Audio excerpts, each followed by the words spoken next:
BRS working president మాజీ మంత్రి కేటీఆర్ మాట్లాడుతున్నారు. లైవ్ లో చూద్దాం. ఫోన్ ట్యాపింగ్ నేను ఇవాళ అడుగుతా ఉన్నా రేవంత్ రెడ్డిని, ఎందుకు ఒక్క అధికారి కానీ ఒక్క మంత్రి కానీ లేదా స్వయంగా హోంమంత్రి ముఖ్యమంత్రిగా ఉన్న ఈ రాష్ట్రంలో ఒక్క అఫీషియల్ ప్రెస్ మీట్ ఎందుకు ఉండదండి? ఫోన్ ట్యాపింగ్ మీద ఒక్కరు బయటకు వచ్చి ఎందుకు మాట్లాడరు? ఎన్ని రోజులు లీక్ల మీద బతుకుతావు? జరిగింది తప్పు అంటున్నావు, ఏం తప్పు జరిగింది చెప్పు. ఇంకెన్ని రోజులు లీక్ల మీద బతుకుతావు?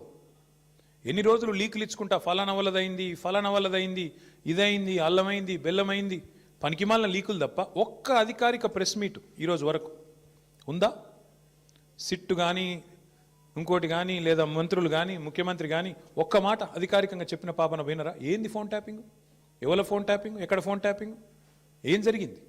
రాజకీయ వేధింపులకు ఇంకా విచిత్రం ఏంటంటే, హరీష్ రావు గారి మీద కుట్ర, ఎవరో ఒక ఆయన సిద్దిపేటలో ఆయన మీద రాజకీయ ప్రత్యర్థిగా ఉన్న ఆయనతోని కేసు పెట్టించారు.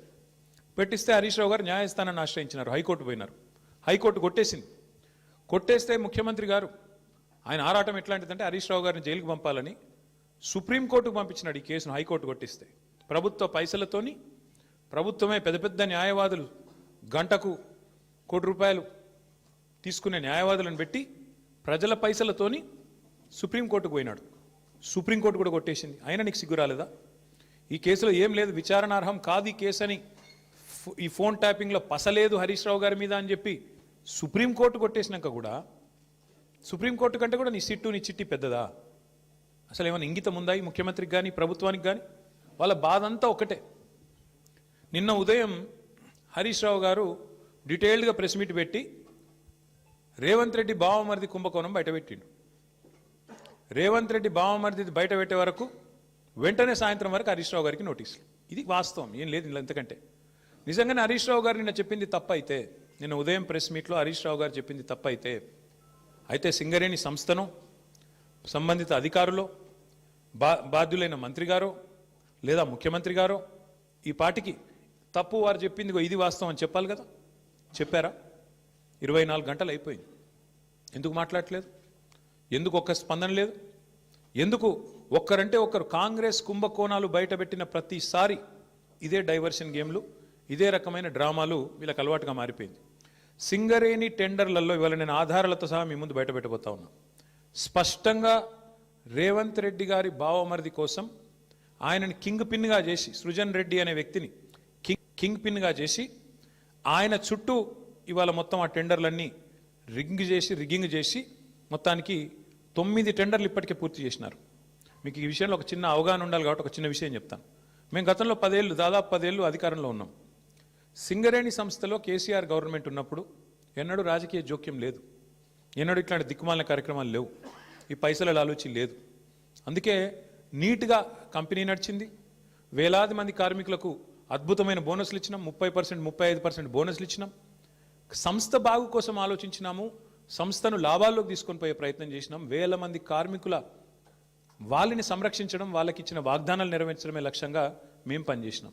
అందుకే ఆ రోజు సింగరేణి సంస్థలో ఏదైనా టెండర్ పిలిస్తే ఎస్టిమేటెడ్ వాల్యూ కంటే మైనస్లో పోయేది టెండర్. ఎస్టిమేటెడ్ వాల్యూ ₹100 అయితే -10, -20 అంటే కాంపిటీషన్ ఉండేది. కాంట్రాక్టర్లు ఒకరితోనొకరు పోటీపడి మైనస్లో బిడ్ చేసిన పరిస్థితి, దేశవ్యాప్తంగా కాంట్రాక్టర్లు పార్టిసిపేట్ చేసిన పరిస్థితి. వీళ్ళు సింగరేణిని ఒక బంగారు బాతులాగా చూసి దీనిలో ఎట్లా డబ్బులు సంపాదించాలని ఆలోచన చేసి ఒక కొత్త విధానం, ఒక కొత్త నిబంధన తీసుకొని వచ్చినారు. ఆ నిబంధన ఏందయ్యా అంటే, ఎందుకంటే సింగరేణి దక్షిణ భారతదేశంలోనే అతిపెద్ద కోల్ బ్లాక్, భారతదేశంలోనే అతిపెద్ద కోల్ బ్లాక్స్లో ఒకటి.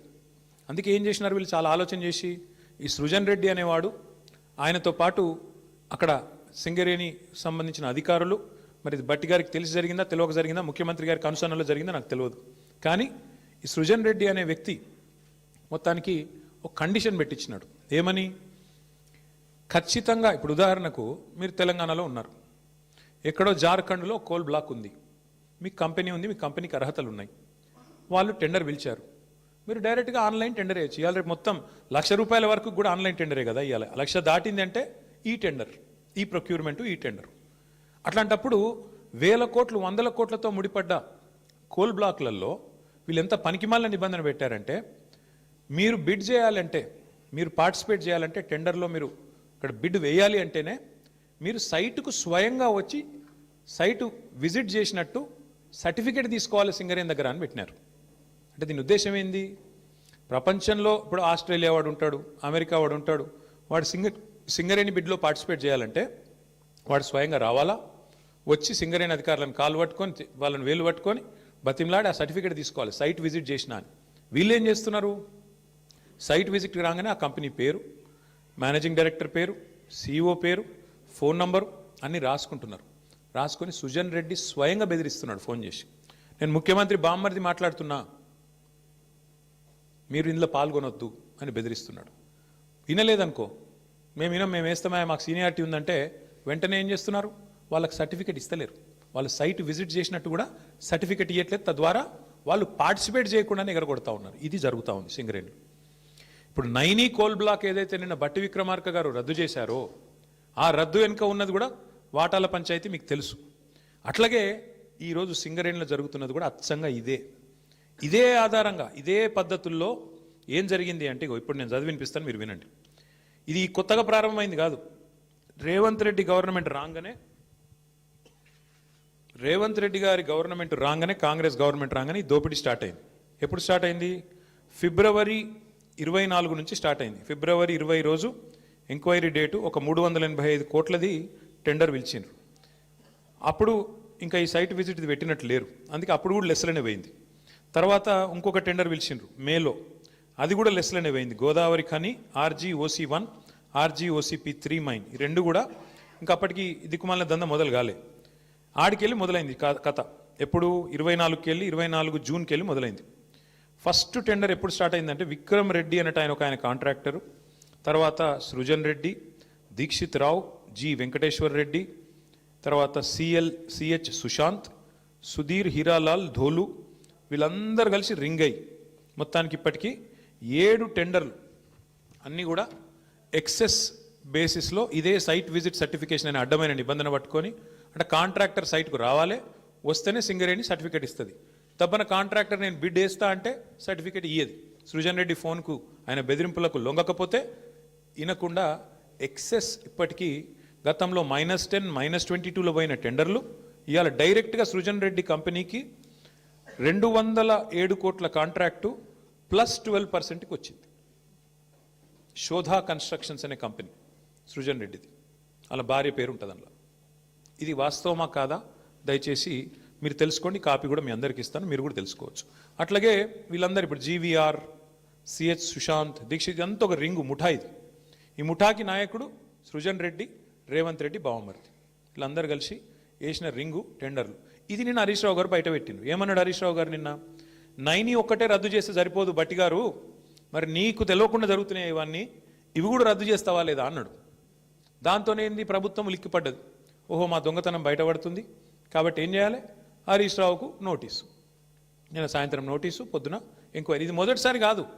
1000 కోట్లకు పైగా సివిల్ సప్లై స్కామ్ జరిగిందని బయట పెట్టంగానే అప్పుడు ఇట్లనే డైవర్షన్. మూసీ 1,50,000 కోట్ల కుంభకోణం బయట పెట్టంగానే అప్పుడు ఇట్లే డైవర్షన్. కొడంగల్లో అల్లుడు గారి ఆమ్యామ్య లగచర్ల భూములు కొట్టేస్తున్నాడు అల్లుడు గారి కోసం, ఆయన మ్యాక్స్ బిఎన్ అనే ఫార్మా కంపెనీ కోసం అనగానే అప్పుడు ఇట్లనే మా నరేందర్ రెడ్డిని తీసుకుపోయి 37 రోజులు జైల్లో పెట్టిండ్రు. ఆయనతో పాటు రైతులను జైల్లో పెట్టిండ్రు. తర్వాత విద్యుత్ కుంభకోణం, కాళేశ్వరం కమిషను, ఫోన్ ట్యాపింగు, గొర్రెల సాము, ఫార్ములా ఈ, మన్ను మశానం అని ఫోన్ ట్యాప్, మొత్తానికి 2 ఇయర్స్ టైంపాస్ వ్యవహారం తప్ప ఒక్కటంటే ఒక్కటి ఈరోజు వరకు రుజువు చేసింది లేదు, పీకింది లేదు. అయినా ఇంకోటి వీళ్ళు మర్చిపోతున్నారు. హరీష్ రావు గారు అంటే ఎవరు? హరీష్ రావు గారు మీ మొత్తం క్యాబినెట్నే అసెంబ్లీలోనే ఫుట్బాల్ ఆడుకున్నాడు కదా. మీకు సబ్జెక్ట్ రాదు, మీకు తెలియదు, పీకది. ఆయనతోనే అసెంబ్లీలోనే అందరి ముంగటనే తిట్లు పడ్డారు మీరు. 8 మంది మంత్రులు దెబ్బలు పడ్డారు మీరు. అట్లాంటి ఆయన ఇవ్వాలన్నట ఓ 5-6 పోలీసు అధికారుల మీద కూర్చోబెడితే ఏం ఫరక పడుతుంది? మీ మంత్రులనే ఫుట్బాల్ ఆడిండు, ఈ పోలీసు అధికారులు ఎంత అండి నాకు అర్థం కాదు. చేయని తప్పుకు ఏదో పనికి మళ్ళీ కేసు పెట్టి ఇబ్బంది పెడతాం అనుకుంటే భయపడతామా? ఎవరు భయపడతారు? ఎందుకు భయపడతాము? అయినా సాక్షాత్తు సుప్రీంకోర్టు చెప్పింది కదా, ఫోన్ ట్యాపింగ్ కేసులో పసలేదు, ఏదో పనికి మాలిన కేసుని కొట్టేస్తే సిగ్గులేదా రేవంత్ రెడ్డి? బుద్ధి జ్ఞానం ఉందా అసలు నీకు? ఇట్లా చేయొచ్చునా? ప్రభుత్వం నడపవయ్యా అంటే నీకు ఏమి చెప్పొచ్చినావు అధికారంలోకి? నువ్వు 6 గ్యారంటీలు అంటివి, తులం బంగారం ఇస్తా అంటివి, 4,000 పెన్షన్లు ఇస్తా అంటివి, మహిళలకు 2,500 అంటివి, 26 నెలలు అయిపోయాయి, అది చెప్పే ముఖం లేదు, అది చెప్పే తెలివి లేదు. అందుకే కవర్ ఏం చేయాలి? ఇట్లనే మీడియాని మేనేజ్ చేసుకోవాలి, మీడియా వాళ్ళ ఇళ్ళకు న్యూ ఇయర్స్కు కాలు మొక్కాలి, వాళ్ళను అంటే ప్రభుత్వంలో అవినీతి జరుగుతుందని బయటపెట్టినందుకే బీఆర్ఎస్ పార్టీ అగ్రనాయకత్వాన్ని తనతో పాటుగా హరీష్ రావును కావచ్చు, మాజీ ముఖ్యమంత్రి కేసీఆర్ని టార్గెట్ చేస్తుంది రాష్ట్ర ప్రభుత్వం అంటూ ఆగ్రహం వ్యక్తం చేస్తున్నారు మాజీ మంత్రి కేటీఆర్.